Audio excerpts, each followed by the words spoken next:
In 1962, Stanley Milgram shocked the world with his study on obedience. To test his theories, he invented an that would become a window into human cruelty. In ascending order, a row of buttons marked the amount of voltage one person would inflict upon another. Milgram's original motive for the experiment was to understand the unthinkable, how the German people could permit the extermination of the Jews.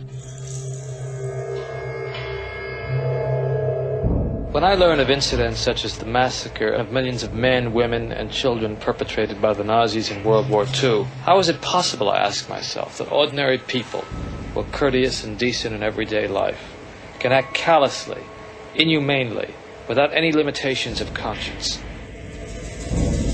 Now, there are some studies in my discipline, social psychology, that seem to provide a clue to this question. The problem I wanted to study was a little different. It went a little bit further. It was the issue of authority. Under what conditions would a person obey authority who commanded actions that went against conscience?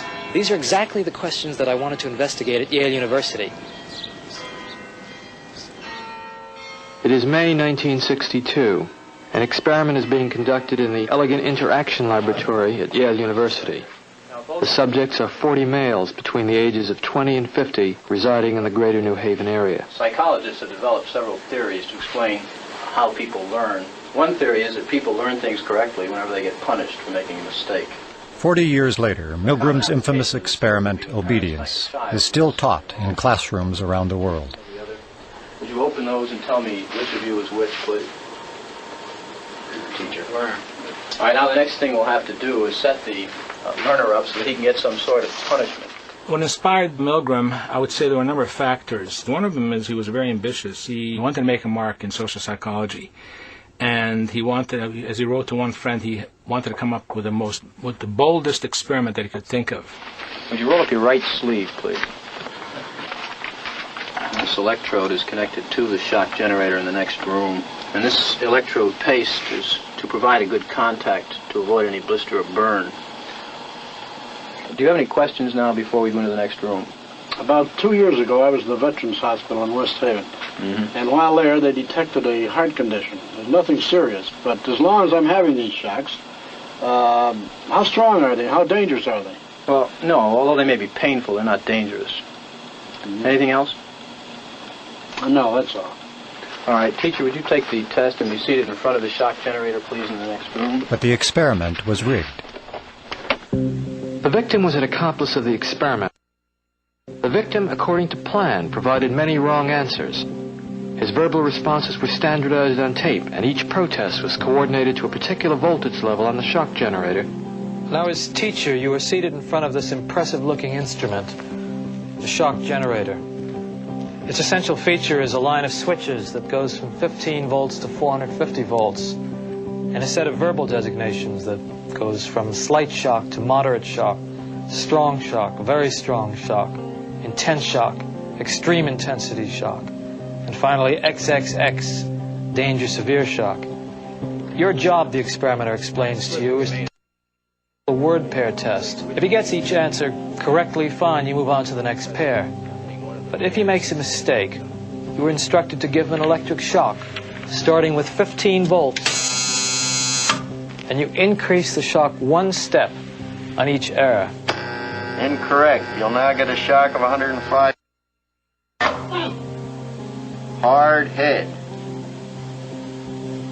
Just how far can you go in this thing? As far as is necessary.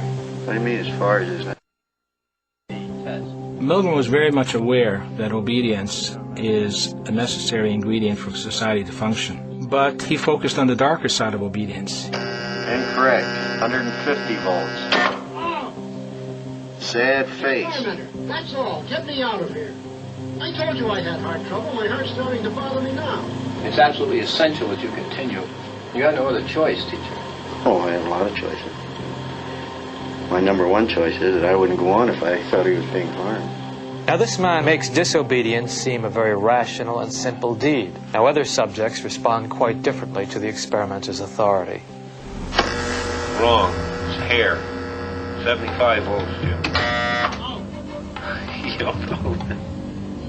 Please continue. Some psychologists were troubled by the ethics of it. Many, if not most subjects, found it a highly stressful, conflicted experience. People are stammering, stuttering, laughing hysterically, inappropriately. 150 volts. Experimenter, that's all. Get me out of here. I told you I had heart trouble. My heart's starting to bother me now. Get me out of here, please. Let me out of here. You have no right to keep me here. Let me out.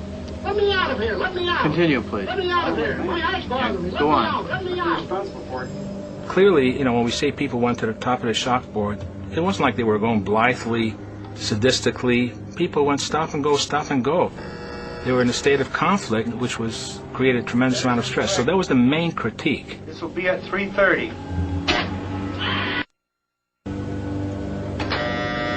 As his voice began to show increasing frustration, so did I. And I was really in a state of real conflict and agitation. One of Stanley Milgram's basic contributions was that you don't ask people what they would do given this hypothetical situation. You put them in the situation. Wrong. I want the 180 volts. Please continue, teacher. 180 volts. I can't stand the pain. Let me out of here. Standing up. I'm not going to kill that man there. According to Milgram, one of the things that's a prerequisite for carrying out acts that are evil is to shed responsibility from your shoulders and hand it over to the person in charge. I mean, who's going to take the responsibility if anything happens to that gentleman? I'm responsible for anything that happens here. Continue, please. Next was slow. He didn't hold any gun to anybody's head. Just the fact that he conveyed a sense of authority. Roughly 60-65% of the people went all the way to the top of the shock board. 450 volts. That's it. Now continue using the last switch on the board, please. The 450 switch for each wrong answer. Continue, please. I'm not getting no answer. Don't the man's health mean anything? Whether the learner likes it or not, we But must... he might be dead in there. Milgram made the point, I think very effectively, that the Nazis weren't all a bunch of psychopaths at Belsen and Dachau. A death camp from the middle class in New Haven. Well, who was actually pushing the switch? I was. But he kept insisting. I told him no, but he said he's got to keep going. What kind of obedience would Milgram get today if he were to do the experiment today? Probably about the same. Probably about the same. Why? I don't know. I think people are just inherently obedient. It just really shows how far human beings will go to appease what they perceive to be an authority figure. Milgram has identified one of the constants, one of the universals of social behavior. The readiness to obey authority cuts across time. It's a constant. The other outstanding and distinctive thing about the obedience experiment is how much it has and keeps on permeating contemporary culture and thought. It's still with us in very, very important ways.